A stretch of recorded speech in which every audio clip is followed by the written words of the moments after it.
تخيلوا بقى ان اللي مكتوب ما بيتنفذش، ما بالك باللي مش مكتوب. يعني لو افترضنا في الاديان السماويه في الكتب الكلام اللي ربنا كاتبه في الكتب ما بيتنفذش، احنا ما بنعملوش. الكلام اللي مكتوب في الدستور والقوانين اهل البلد ما بيعملوهوش وما بينفذوهوش، ما بالك بقى باللي مش مكتوب.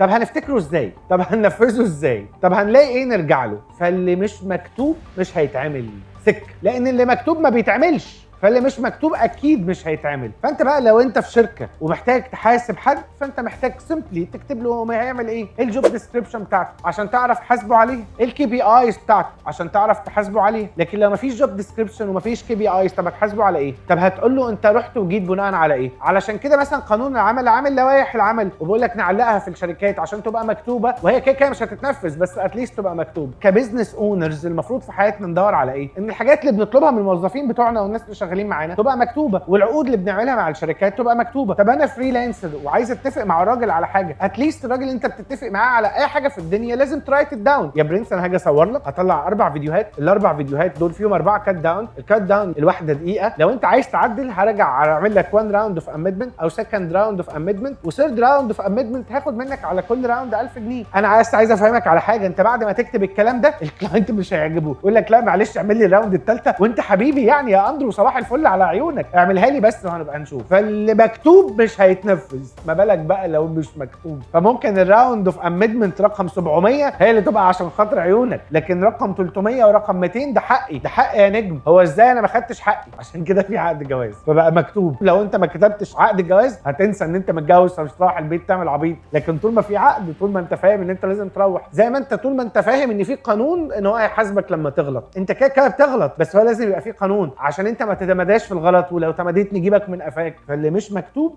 مش هيتعمل. شكرا. لو عجبك كلامي اكتب لي في الكومنتات تحت، هتلاقيني طلعت لك تاني كل يوم.